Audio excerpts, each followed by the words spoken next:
On Christmas Day, Jacob Carter deliberately cleared his schedule to stay home with me. Feeling cheerful, I busied myself in the kitchen, preparing his favorite dish, grilled steak with creamy mashed potatoes. The warm candlelight cast a soft glow over the dining table, painting the perfect holiday scene. But just as I stepped out of the kitchen with the plates in hand, I froze. I heard his voice, speaking in German. "Baby, I can't come over tonight. I'll be there first thing in the morning." A woman's voice responded playfully, also in German. "Aren't you afraid Emily might hear you?" Jacob let out a scoff, his voice laced with disdain. "Afraid? Please. She's just a housewife who knows nothing beyond cooking and laundry. There's no way she understands." Then came the final blow. "Don't worry. Once she gives birth, I'll take the child and be with you." The plate slipped from my hands, shattering against the floor, the sharp crack cutting through the holiday stillness. The study door flung open. Jacob appeared in the doorway, his face instantly paling. "Emily, what happened?" I clenched my fist so tightly my nails dug into my palms, forcing down the tremor in my voice. "Nothing. I just felt a little dizzy." Jacob frowned and strode over, steadying me in his arms. "You've been overworking yourself lately. Come on, I'll take you to bed." I leaned into his embrace, allowing myself to sink into the familiar warmth of the man I had once trusted so completely. But his words echoed in my ears. "There's no way she understands." Jacob Carter had no idea that during my university years, I had spent a year as exchanging student abroad. In Germany. I didn't sleep at all that night. My mind spun with endless thoughts. While beside me, Jacob stirred awake. As always, he leaned in to press a morning kiss to my cheek. Only this time I turned away. His movement stalled. For a brief second, I caught the flicker of surprise in his eyes before his gaze shifted to my phone. The dim glow of the screen reflected off his face, and his brows furrowed slightly. "Good morning, sweetheart." His voice carried a hint of dissatisfaction, though it was carefully wrapped in his usual tenderness. I forced a stiff smile, nodded, and casually flipped my phone face down on the nightstand, closing the web page in the process. The homepage of one of New York's top law firms. Jacob didn't press the matter. Instead, he glanced at the time and, with practiced ease, adjusted the cuffs of his shirt, quickly regaining his usual composure. He dressed methodically, then spoke in his typical detached tone. "Emily, there's an important company gala tonight. Don't wait up for me." With that, he strode out the door. There was a time when, on mornings like this, I would have sprung out of bed to prepare his breakfast, reminding him over and over not to drink too much at the event. There was a time when his absence would have left me restless all day, worrying about whether he was eating well, whether he'd had too much to drink, whether he was truly as busy as he claimed. But now I simply lay there, exhausted, my mind replaying his words from the night before. The happiness I had clung to, the love I had believed in, had all been nothing more than a carefully woven lie. And the man who had deceived me, the one who had once sworn to love me for a lifetime, had been lying all along. I refused to accept it. Opening my social media app, I typed in Sophia Bennett. In an instant, her page loaded, filled with posts featuring Jacob. 3 years. For 3 years, all of Jacob's so-called business trips had been nothing but excuses to see her. I clicked on one of her most recent videos. Jacob sat in a cozy cafe, bathed in the golden glow of sunlight streaming through the window. His expression was gentle, his eyes filled with warmth.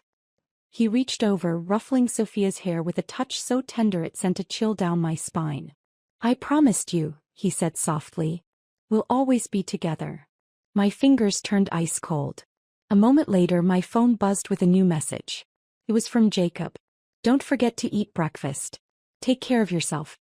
In the past, such messages would have made my heart swell with warmth. I would have eagerly replied with a cheerful, "Okay." But this time, I could only laugh bitterly. He had probably sent it after finishing a romantic morning with Sophia. Only then did he remember that he had a wife waiting at home.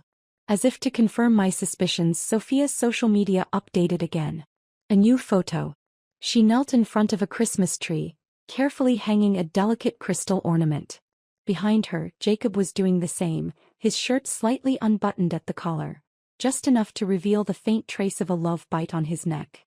Her caption read, Jacob said he wanted to give me a Christmas tree like no other. My vision blurred.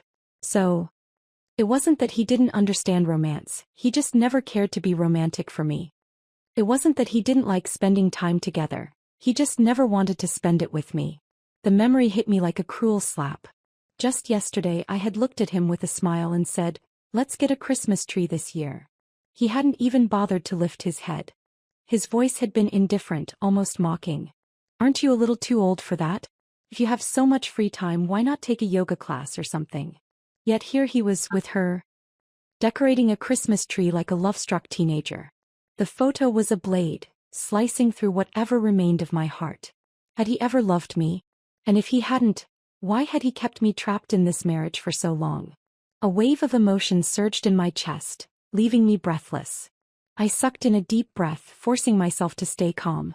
I closed my eyes. One thought rang clear in my mind. If this marriage was a mistake, then I would make damn sure it ended now. The faint scent of antiseptic lingered in the hospital air as I sat in the waiting area, absent-mindedly running my fingers over my phone screen. My thoughts were a tangled mess.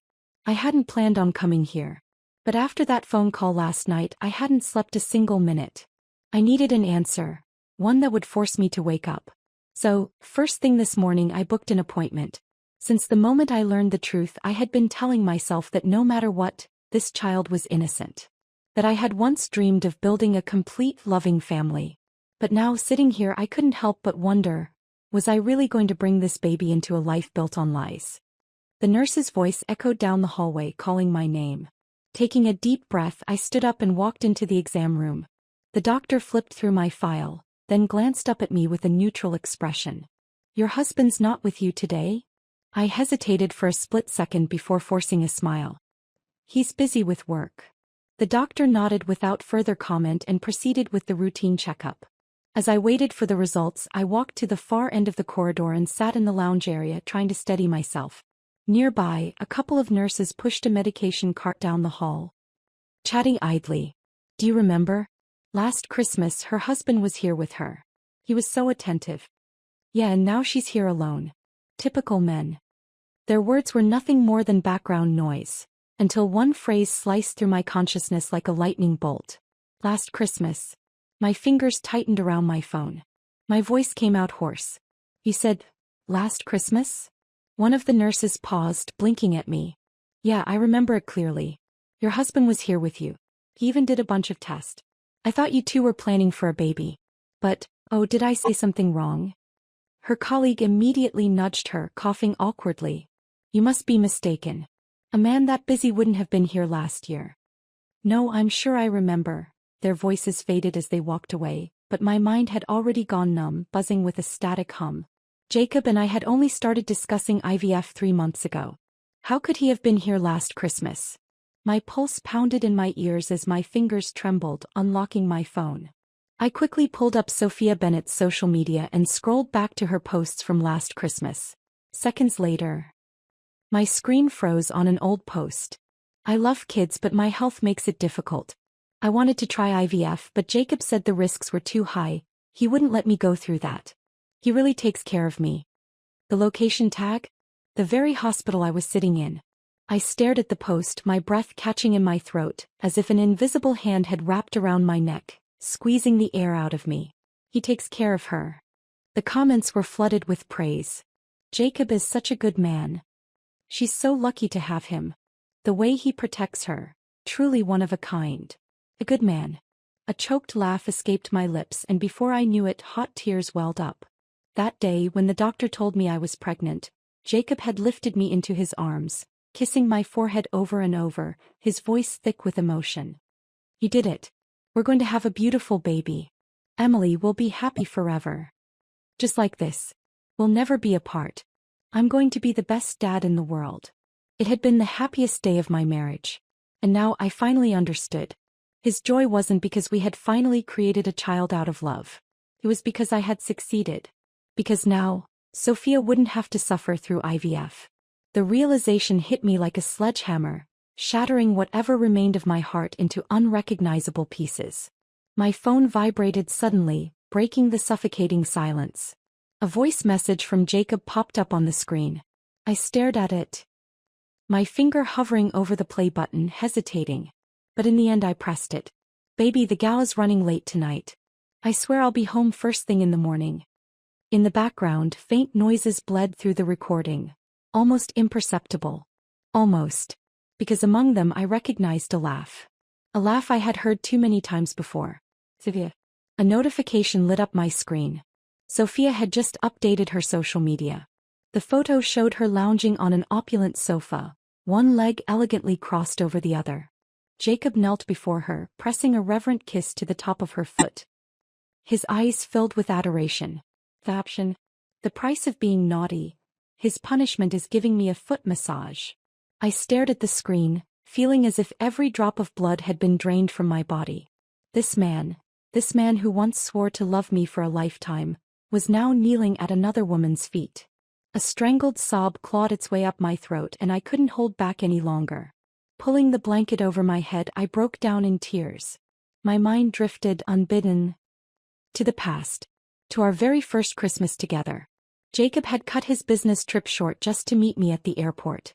Through the heavy snowfall, he stood tall, his suit dusted with flecks of white, his eyes impossibly soft as they met mine. He had reached for my suitcase, his voice warm and husky. Welcome home, Emily. Back then I truly believed we would grow old together. And then she appeared. Sophia. She had been one of the underprivileged students Jacob and I had sponsored before our marriage. He had always shown her a little extra care. But I never thought much of it. Until she became a permanent fixture in our lives. Christmas, he was there. Thanksgiving, he was there.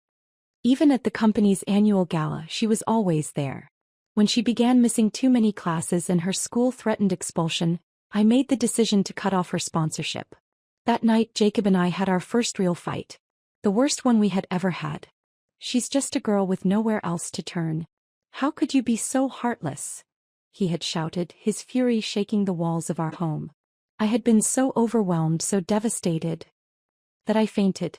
When I woke up, Jacob was by my bedside, gripping my hand tightly, his eyes red-rimmed with guilt. I was wrong, Emily. Please, don't be upset. I had been foolish enough to believe he had finally seen reason. But now I understood. He hadn't given her up. He had just found another way to keep her in his life. Slowly, I reached for my left hand and slipped the wedding ring off my finger. My hands trembled. This ring had once been my faith, my promise, my future. Now it was nothing but a shackle. I walked to the trash can, closed my eyes for a brief moment, then let go. The ring hit the bottom with a sharp final clink. Jacob Carter, you broke every vow you made. So now this marriage is over. I returned home alone. The apartment was quiet, almost unnervingly so. The Christmas decorations still hung on the walls, untouched, but to me the place felt foreign, like a hotel I had stayed in for too long without ever truly belonging. Dragging my exhausted body into the bedroom, I didn't bother turning on the lights. I collapsed onto the bed, letting the darkness swallow me whole. I wasn't sure how much time had passed before I finally reached for my phone. The screen lit up, casting a soft glow in the dim room. I stared at it as if making one call could somehow rewind everything, set things back on the right path. I hesitated. Then finally I dialed Linda's number. Linda, is the translation position at the company still open? The silence on the other end lasted longer than I expected. When she finally spoke, there was an awkwardness to her voice. Emily, I'm afraid that position has already been filled. I exhaled slowly, my voice steady, almost indifferent. By whom? Another brief pause. Then reluctantly she answered.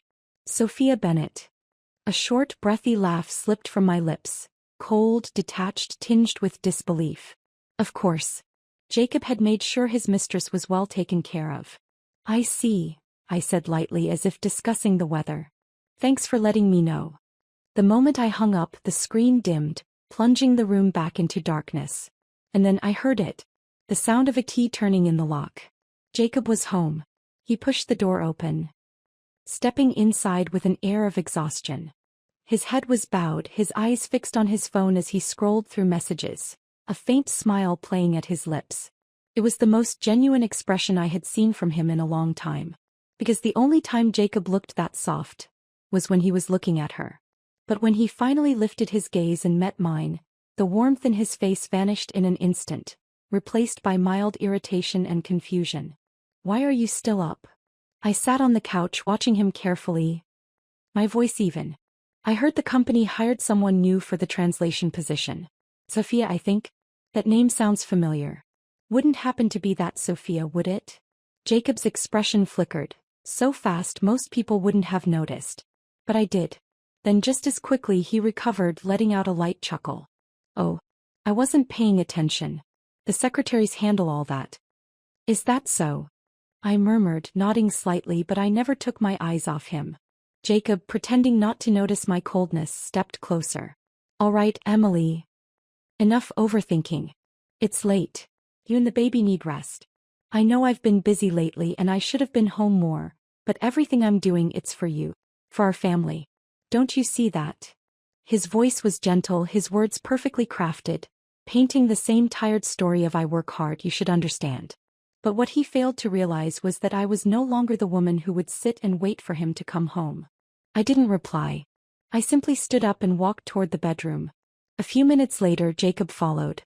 He loosened his tie, slipped off his jacket, and climbed into bed beside me with the ease of a man who believed he still belonged there. The scent of his cologne mixed with something else, something faint but unmistakable. A perfume that wasn't mine. As he reached out, his arm instinctively seeking to pull me against him, my entire body stiffened. Then, without warning, my stomach twisted violently. A wave of nausea slammed into me, raw and uncontrollable. I shoved him away, scrambling off the bed, and stumbled into the bathroom, barely making it before I collapsed over the toilet. Dry heaving. Tears blurred my vision as my body convulsed, racked with wave after wave of nausea. My fingers dug into the cold porcelain, my breath coming in ragged gasps. Behind me, I heard Jacob's footsteps approach. He hesitated, then knelt down. "Emily, are you okay? Maybe you've been pushing yourself too hard." His voice was laced with concern, but when he reached out to touch me, my body reacted before my mind could, flinching away from him as if his touch physically repulsed me. I squeezed my eyes shut, inhaling sharply, forcing myself to steady. Then, without a word, I stood, walked past him, and pressed the button to activate the air purification system on the AC. I needed to clear the air, because his presence made me sick. Jacob finally sensed something was wrong. He stood up, his sharp gaze sweeping over my pale face. His brows furrowed tightly and his voice dropped to a lower, coaxing tone.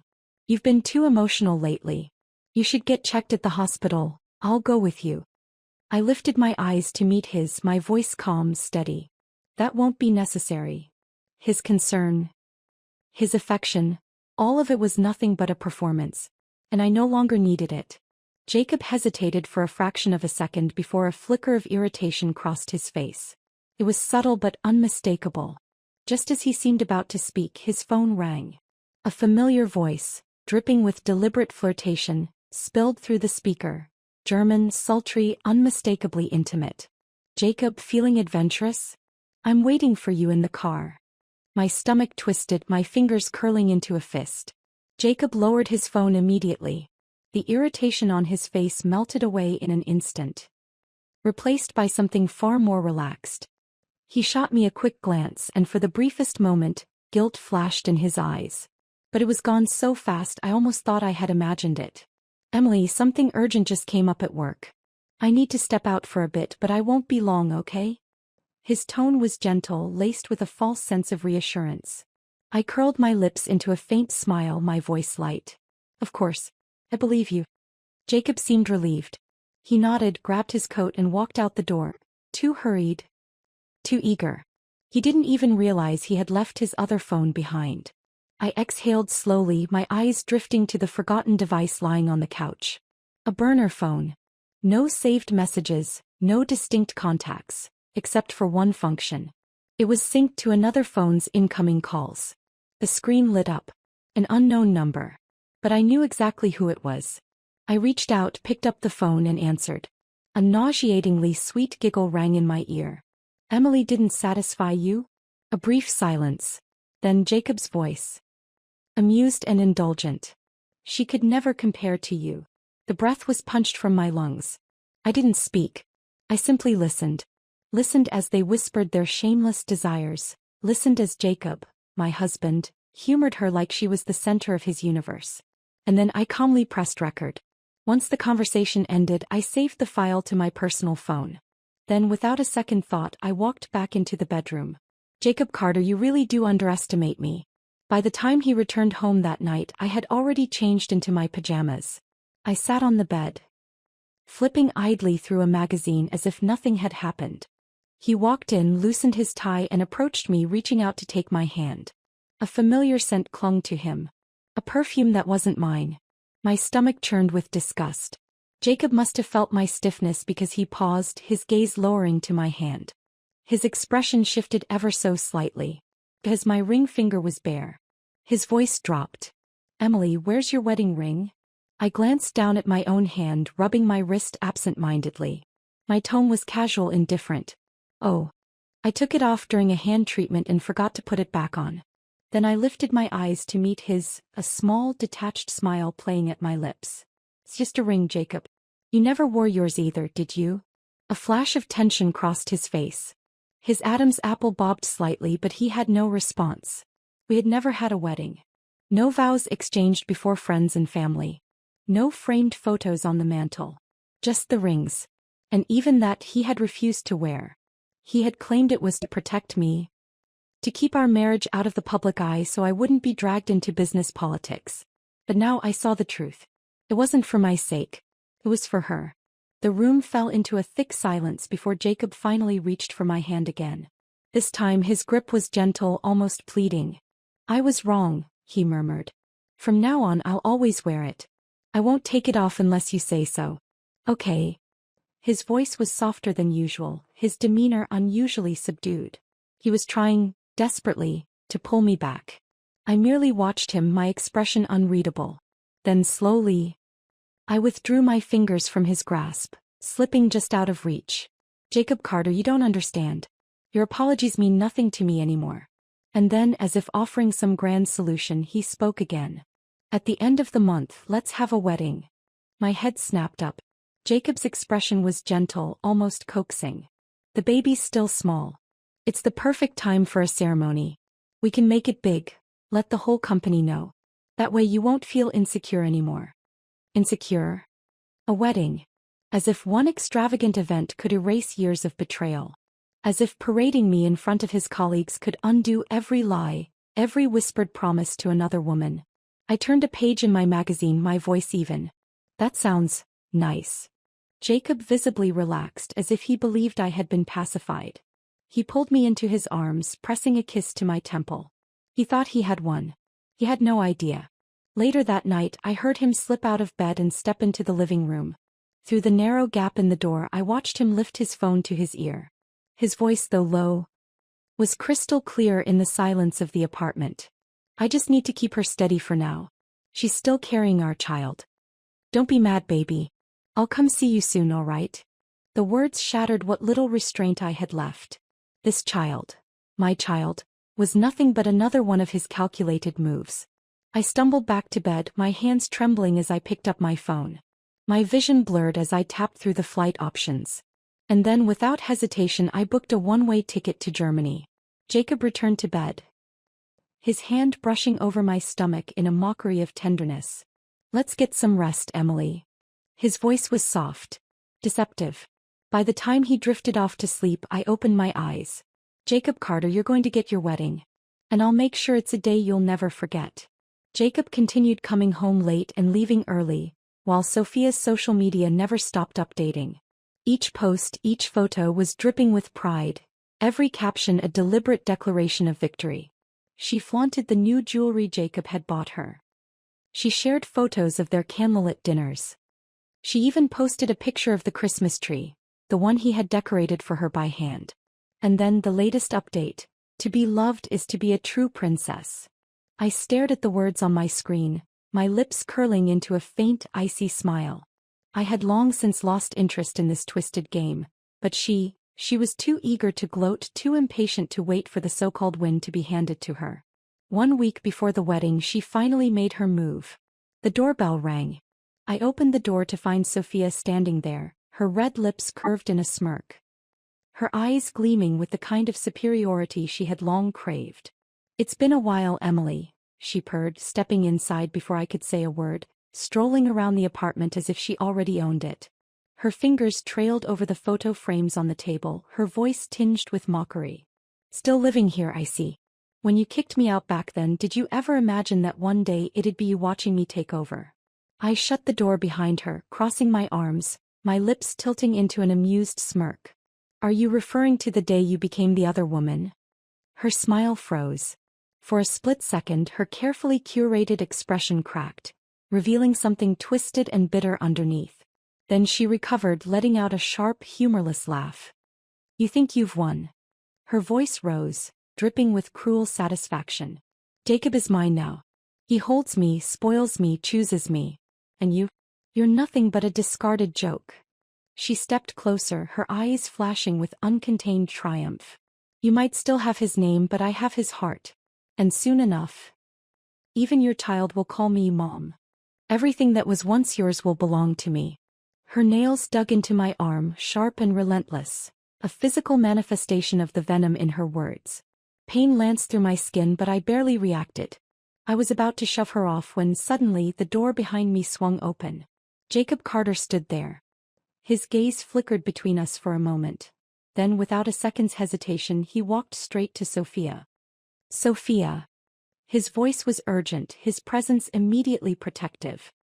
He moved in front of her, shielding her from me as if I were the aggressor. As if I were the one who had done something wrong. Me. I was nothing but a bystander, standing a few feet away, watching a scene that felt like a cruel, distorted parody of the past. Then Jacob turned to me. His face was cold, his expression filled with obvious disapproval. "Emily, why are you still being so unreasonable?" His voice carried the weight of long-standing exhaustion, as if I were the one causing trouble, as if I were the one who couldn't let go. "Sophia has already been avoiding you, and yet you're still harassing her?" At that moment, I almost laughed. He hadn't even asked what happened. He hadn't noticed the red marks on my arm. He hadn't bothered to see me at all. Of course he wouldn't. In Jacob's world, Sophia would always be the fragile, innocent little rabbit. And I would always be the relentless, unreasonable wife who just wouldn't let go. He never once stopped to think about who the real victim was. Without another word, Jacob grabbed Sophia's hand and led her out the door, shielding her with his presence, with his loyalty. Even as he left, he had one last thing to say to me. "Emily, try to be kinder." Then the door slammed shut. Silence filled the room. I stood there, listening to their footsteps fade down the hallway, my mind blank. I was the one who had been pushed. I was the one whose skin bore fresh wounds. I was the one who was carrying his child. And yet she was the one he protected. He was the one he sided with. I had seen this scene before, years ago, when Jacob stood in front of me, shielding me from my stepmother's cruelty. She had demanded that I return to my hometown, find a stable job, and send my earnings to fund her beloved son's education. But Jacob had stepped in, his voice calm but unyielding. "Emily's future is mine to protect." That day he had helped me break free from the cage of my past. I had truly believed he would always stand in front of me, shielding me from every storm. But reality had proven otherwise. A man's promises were just sugar-coated lies, sweet for a moment, but in the end they always left a bitter taste. He had spent 2 years pulling me out of one prison, but only end up building another one later. And love. Love had turned into the biggest joke of all. I lowered my gaze to my arm. Red crescent-shaped marks marred my skin, the swelling just beginning to set in. Without hesitation I turned and walked to the bathroom, switching on the faucet. The icy water ran over my arm, washing away the places where she had touched me, as if that could somehow erase all the filth that had come with it. I looked up, meeting my own reflection in the mirror. For the first time, I noticed something strange about my own eyes. They weren't angry. They weren't hurt. They weren't even sad. They were calm. Too calm. Because for the first time I had no lingering hopes, no lingering pain. If he no longer loved me, why should I cling to the past? And more importantly, I didn't need his love anymore. 2 days before the wedding, Jacob Carter returned home. His expression was the same as always, calm, his eyes untroubled, his voice soft and warm, just like nothing had ever happened, as though Sophia's presence, everything that had unfolded that day, had been nothing more than a fleeting illusion. He walked over to me holding a small ring box, gently opening it to reveal a sparkling diamond ring. "Emily, stop looking at your phone, come try on the ring. How's the size?" His voice was gentle, almost apologetic, like he was trying to make up for something. I glanced down at the box, my fingers brushing its cold surface, but I didn't take out the ring. I simply closed the box with a soft click and replied in a steady voice, "If the size fits, then it's fine." Jacob's gaze faltered for a moment, then his brow furrowed. Clearly displeased by my indifference. "Emily, can you stop being so guarded?" He sighed, a note of frustration in his tone. "There's nothing between me and Sophia. Why do you have such a big problem with a young girl like her?" I smiled faintly and pointed to the inner band of the ring. "You've got the wrong one." Jacob frowned and looked down. His face went pale as he saw the engraving inside. The name was clear, Sophia Bennett. I watched his face freeze, his attempt at hiding the truth crumbling. Panic flashing in his eyes.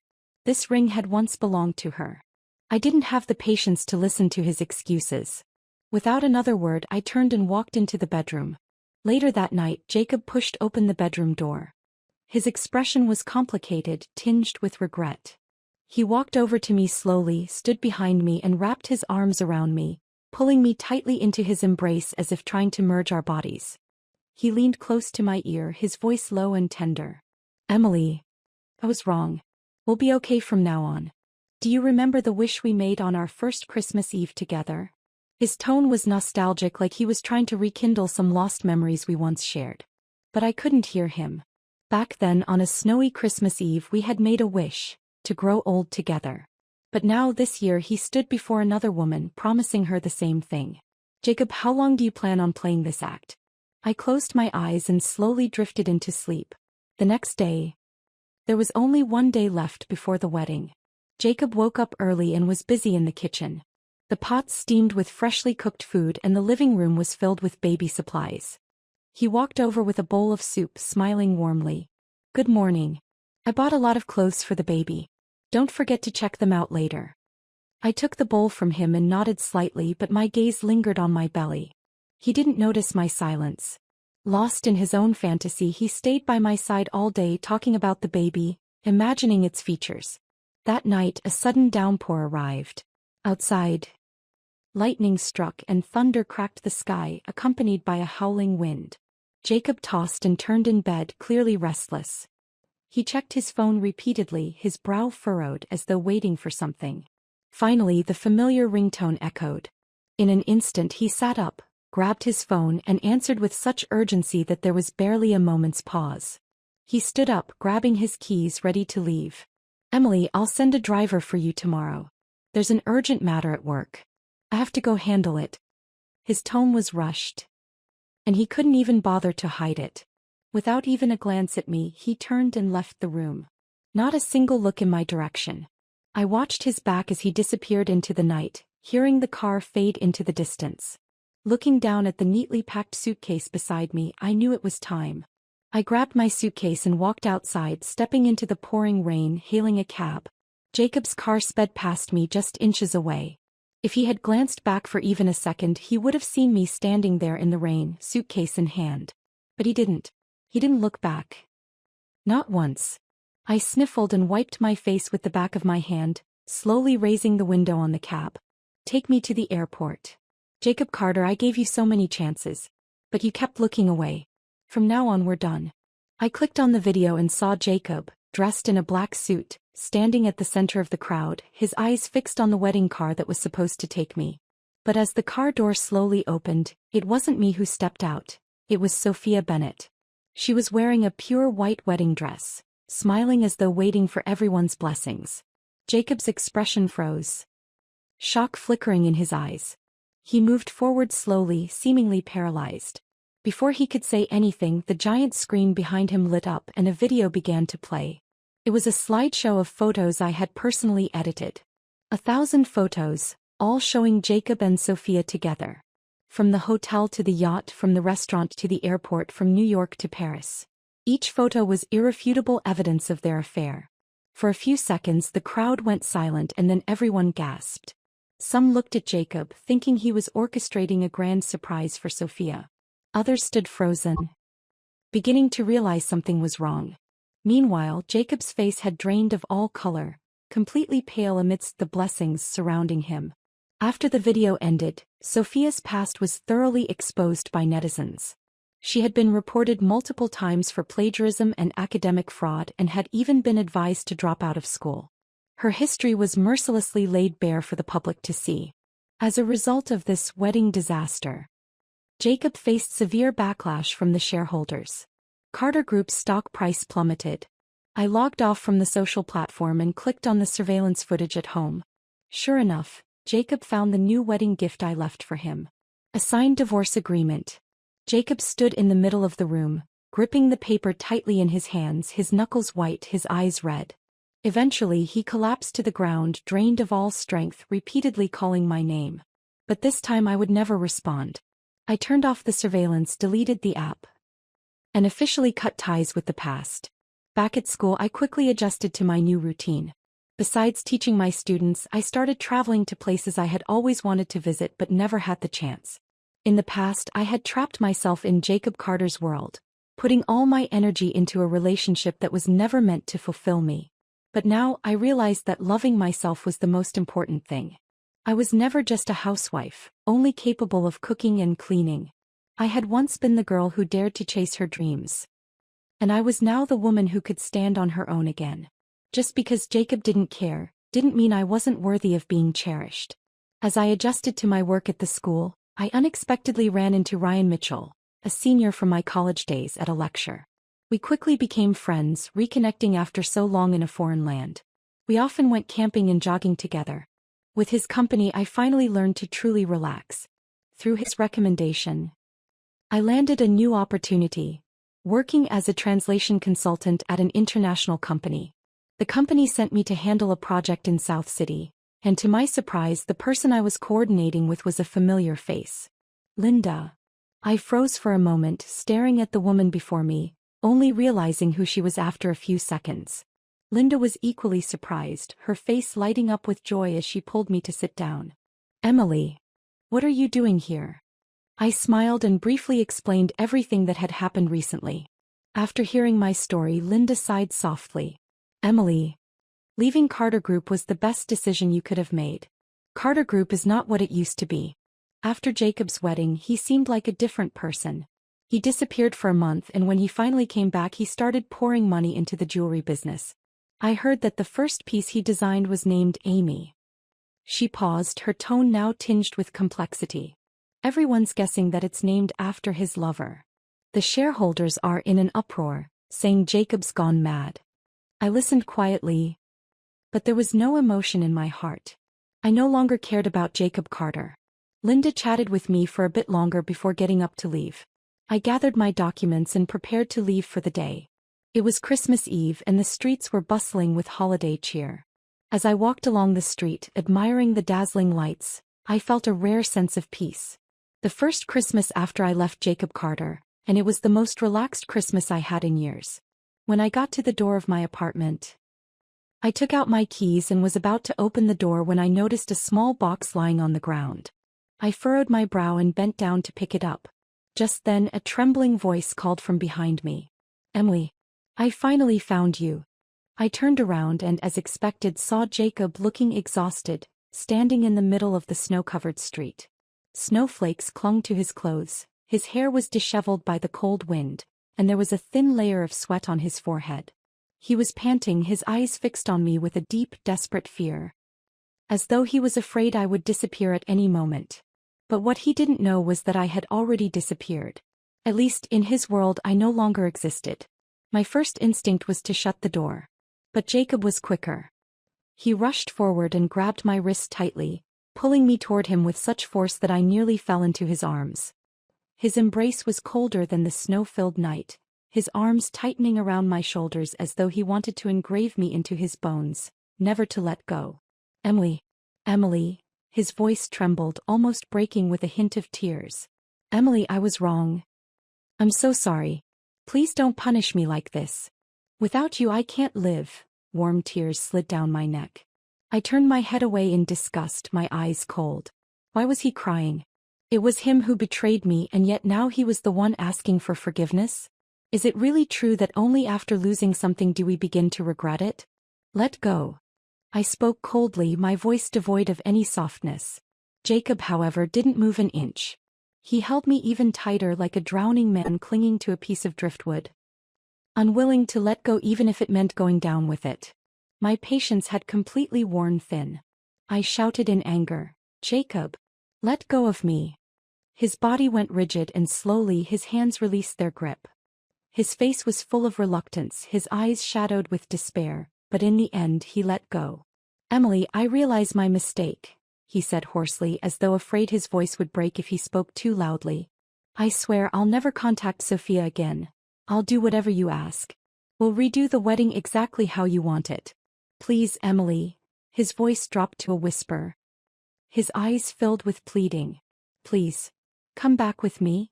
He spoke with caution, as though every word was fragile, as if one wrong step would make me vanish forever. But sadly he understood nothing. I took a step back, increasing the distance between us. "Jacob, did you see the things I left for you? I want a divorce." Jacob's face went pale immediately, his body swaying slightly as though he could barely stay standing. His pupils constricted, his voice rough and hoarse. "What? Divorce? Emily, don't joke about this. How can we divorce? Here's 8 years of our relationship. And you're saying we can just end it like that?" His voice grew increasingly frantic, his eyes wide with panic, almost bordering on hysteria. "You must not have liked the wedding I planned. I know I don't have your taste, it's all my fault. Just wait until you come back, we'll plan everything again. I promise this time it will be exactly how you want it. Please." He continued talking to himself, his words tumbling out in a desperate stream, as if his one-sided belief that we could go back to how we were would somehow erase everything. As though time could heal it all. I couldn't stop myself from interrupting him. "Jacob, what right do you have to talk to me about 8 years of love when you've cheated?" The moment I spoke, his expression cracked. A fleeting panic flashed in his eyes. He froze for a long time, his lips moving without sound before he finally stammered out, "No, it wasn't like that, Emily. I was just confused. But the person I've always loved was you. I never imagined we'd end up apart. It shouldn't have been like this. I thought after the wedding we'd have a home, children, and live a happy life like before." I scoffed, my gaze full of mockery. "Your happy life was a string of betrayals, wasn't it? Watching me foolishly love you, torturing myself with sleepless nights because of the pregnancy, while you comforted me afterward?" Jacob's face shifted violently, his eyes turning red, like a trapped animal with nowhere to run. "No. Emily, I know you're suffering, but if I don't handle the company's problems, how can I give you and the child a good future? I'm in pain too." The words hit me like a slap and I couldn't help but clench my fists, laughing coldly. He had already been exposed and yet he was still pretending?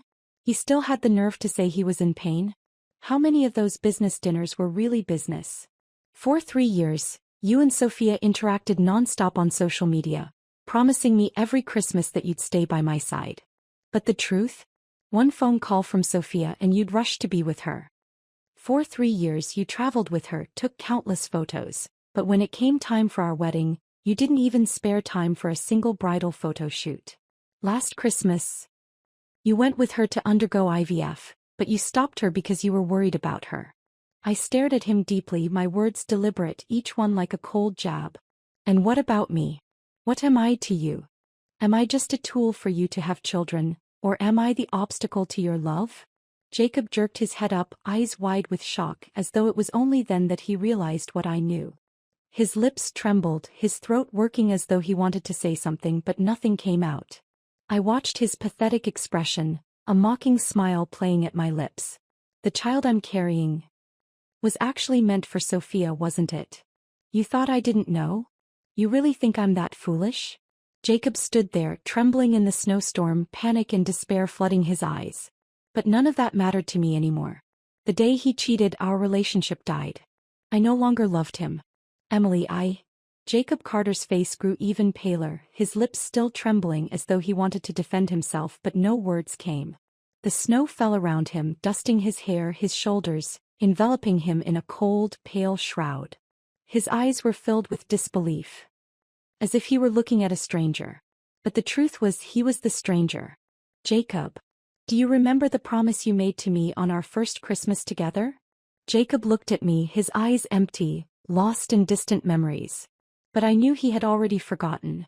That year Christmas Eve, he spent all his savings to book a couple's restaurant. I never believed in love that lasts forever, but when he stood before me holding a bouquet of flowers, I couldn't help but start to dream. Maybe we would grow old together. Jacob, a man of steel, unromantic and practical, but always giving me an unparalleled sense of security. I once craved that steady feeling from him, never imagining that one day I'd marry him. But that night in the candlelight he kneeled in front of me, holding my hand with sincerity, and made a vow.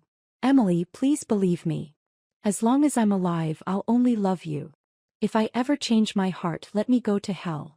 8 years have passed. He was still alive and well. But he had long forgotten the vows he made. Jacob's Adam's apple bobbed slightly, and a trace of regret appeared in his eyes. But it was too late, I no longer cared. I exhaled softly, my voice calm as if I were discussing the weather. Luckily, you insisted on not having the wedding back then. Now, aside from you and Sophia, no one knows about our relationship. Otherwise, it really would have been a hassle. Jacob shot his gaze up at me, shock written across his face, as if he couldn't believe I was saying such things. Emily, how could you think that? His voice tightened, the disbelief seeping through as though I had just stabbed him with a sharp knife. I refused the wedding back then because the company was just starting and I was too busy. But now I can afford it. Come back with me and I'll arrange the wedding immediately.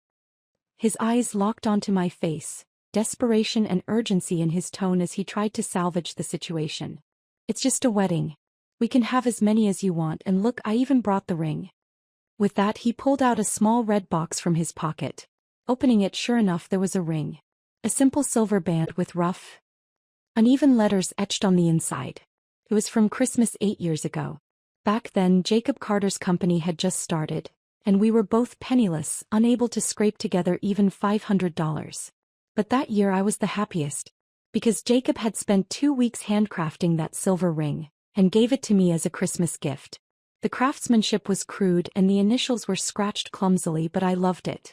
Later, when he became successful and proposed with a costly diamond ring, I still thought that simple silver band meant more to me. But now, it was in my hands again. Before I left, I had thrown it in the trash.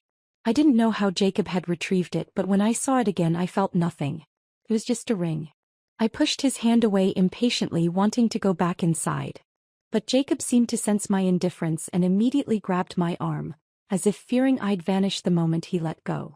Emily, please come back with me. You're so lonely in this strange city. Whatever you want to do, I'll make it happen. I almost laughed at how absurd it sounded. A cold smile curled at the corner of my mouth as I spoke, dripping with sarcasm. Strange city. I slowly turned to face Jacob, the man whose face I once knew so well. Jacob, I forgot to tell you. I spent 3 years in Germany during college. You didn't really think I didn't understand what you and Sophia were talking about on Christmas, did you? Jacob's pupils dilated in shock, and the color drained from his face, leaving him deathly pale. He stared at me in disbelief, as if his last mask had been ripped away. I forgot. His voice was faint, uncertain, as if he couldn't believe his own words. Emily, those things I said were lies. I only said them because I was afraid Sophia would go to you and say something. I shook off his grip in frustration, my voice as cold as the winter snow. What's a lie? Your promises? Your marriage? Or your true love? Jacob fell silent, his mouth hanging open, his chest still in the cold night air, his breath frozen in the bitter chill. I didn't look back at him as I turned toward the apartment. But just as I was about to step through the door, Jacob's voice suddenly dropped, thick with suppressed anger and regret. But Emily, we've been together for so long. We've had a baby. Who else would want you? My hand froze on the door handle, my fingers ice cold. I slowly turned back to look at him, my gaze colder than ever. This was the man I had loved for 8 years. But now his face seemed like that of a stranger. Utterly terrifying. Jacob saw me turn around, and a flicker of hope appeared in his eyes, as though he believed he had finally swayed me. He smiled gently, his voice softening. Emily, be reasonable. We can still be happy together. I won't abandon you. He stood in the snowstorm, smiling warmly, like he was granting a favor. But all I felt was a bone-chilling cold. This man was no longer the one who had knelt before me on Christmas Eve, promising me a lifetime of love. He had become a selfish, controlling monster, someone who believed betrayal was his right. I took a deep breath, preparing to tear off the last shred of his disguise. But before I could, a low male voice suddenly rang out from behind me. Is there something you need from my girlfriend? I turned around to meet Ryan Mitchell's gaze. Ryan strode up to my side, positioning himself firmly behind me, his eyes coldly fixed on Jacob Carter. I've already called the police, he said, his tone calm but filled with undeniable conviction. Emily has me, and she's always been an independent, capable woman. She'll be fine with or without anyone. Jacob's face turned a deep shade of green, his angry eyes drilling into Ryan, as though he wanted to burn a hole right through him. I'm Emily's husband, he ground out, his voice low with suppressed fury, his knuckles turning white. Who the hell are you to call her your girlfriend? Ryan chuckled darkly, a chilling aura surrounding him. Husband. He raised an eyebrow, casually patting the file in his pocket, his tone relaxed but laced with threat. Doesn't matter. I've already found Emily a divorce lawyer. Everything you've done, you're lucky it's not enough for 10 divorces. Jacob's expression twisted in fury. Veins bulged from his forehead, and his rage threatened to snap what little control he had left. His fists clenched tight, his gaze murderous, and in the next instant his arm shot up as if to strike Ryan. But before he could come any closer, the sound of sirens tore through the quiet night. Several police officers rushed forward, swiftly restraining Jacob and dragging him away. He struggled violently in the snow, his eyes wide with despair. Emily. But I just stood there, coldly watching as he was taken away, unmoved. Ryan gently patted my shoulder, offering a small smile before turning to follow the officers to handle the aftermath. The night deepened and the snow gradually ceased. I sat on the swing in front of the apartment, gently swaying.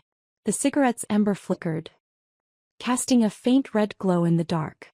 My phone buzzed nonstop. I opened the message and it was from an unknown number.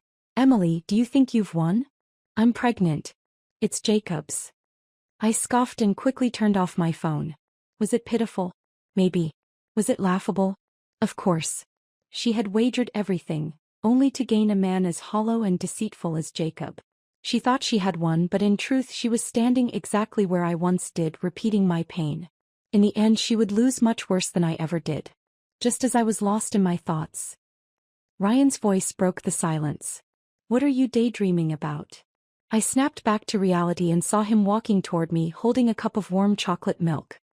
He casually sat down on the other swing, rocking it gently as a smile tugged at the corner of his mouth. Thanks. I raised an eyebrow and took the milk, smiling at him. Thanks for what? Ryan flashed a slightly mischievous grin. Thanks for letting me take advantage. I just told the police you're my girlfriend. I couldn't help but laugh softly. Ryan had called me his girlfriend to help me get rid of Jacob. But the part about him finding me a lawyer? That was real. At this point I couldn't accept being Jacob Carter's wife any longer. With the lawyer's help, the divorce proceedings went smoothly. Jacob Carter hadn't been around for a long time, especially after Sophia Bennett's pregnancy scandal. I thought he'd disappear for a lot longer. But when I returned home to finalize the divorce, Jacob showed up again. He stood there looking utterly exhausted, his face dark and drawn, eyes shadowed with a bruised, lifeless look. In just a month it seemed like he had aged 10 years. The once confident and charismatic Jacob Carter now appeared as a shell of himself. Emily. His voice was hoarse, his gaze full of desperate pleading. Can you give me a little more time? I'll fix everything soon. He stared at me as if I were his last lifeline. But I simply brushed past him coldly, my voice flat, as though I were stating something unimportant. Don't make me hate you too much. Jacob's face drained of color and his lips quivered slightly. In the end he just managed a bitter smile, standing still as he watched me walk away. Months passed and Jacob's life turned out to be nothing like he had imagined. His relationship with Sophia, which he thought would be perfect, was fraught with constant tension. The pregnancy was more demanding than he'd expected, and Sophia's mood swings were increasingly difficult to handle. What had once seemed like a fresh start quickly became a constant battle. Arguments over trivial things, long silences, and an overwhelming sense of regret that Jacob couldn't shake off. He missed the stability he'd once taken for granted, the comfort of having someone who truly understood him. And now he had no one but Sophia, who seemed more distant than ever. Occasionally, Jacob would show up outside my apartment, his eyes desperate, as if he still believed he could win me back. But each time, I looked at him with indifference, unmoved by his apologies or the hollow promises he continued to make. His words had lost their weight, and his regret was no longer something I could sympathize with. As for me, I had found a new direction in life. I had taken the time to rediscover my own dreams, to rebuild what I had lost. I was no longer the woman I had been with Jacob, lost in his world, living for someone else. I was Emily, strong and independent, learning to love herself again. And in that process, I had slowly grown closer to Ryan. It wasn't just the convenience of being with someone who cared for me. It was the connection we had, the way we understood each other without needing to speak. His presence felt like home, like the beginning of something real, something that wasn't built on lies or broken promises. And then there was my child. When I made the decision to raise my baby alone, people warned me how difficult it would be. And they weren't wrong. There were sleepless nights, exhausting days, and moments of overwhelming doubt. But every time I looked at my child's face, I knew I had made the right choice. This was a love that was pure, unwavering, untainted by betrayal or regrets. I built a life for us, balancing my career and motherhood with a strength I never knew I had. I no longer needed anyone to validate my worth. I had already proved it to myself. My child didn't grow up lacking anything because I gave them everything I had. We were happy in a way I never could have been in a loveless marriage. I realized that the pain I had endured wasn't a curse but a lesson. I had allowed myself to be consumed by someone else's choices, by his love that was never truly love. But now I could see clearly. I didn't need anyone to complete me. I was complete on my own. And if love were to find its way back into my life, it would come naturally, without demands or compromises. Looking ahead, I felt a sense of peace I hadn't known in years. The future was uncertain, but it was mine to shape. There was no more dwelling on the past, no more trying to fix what was never mine to fix. I would no longer allow anyone to define me, and that was the greatest freedom I had ever known. Whatever came next, I was ready.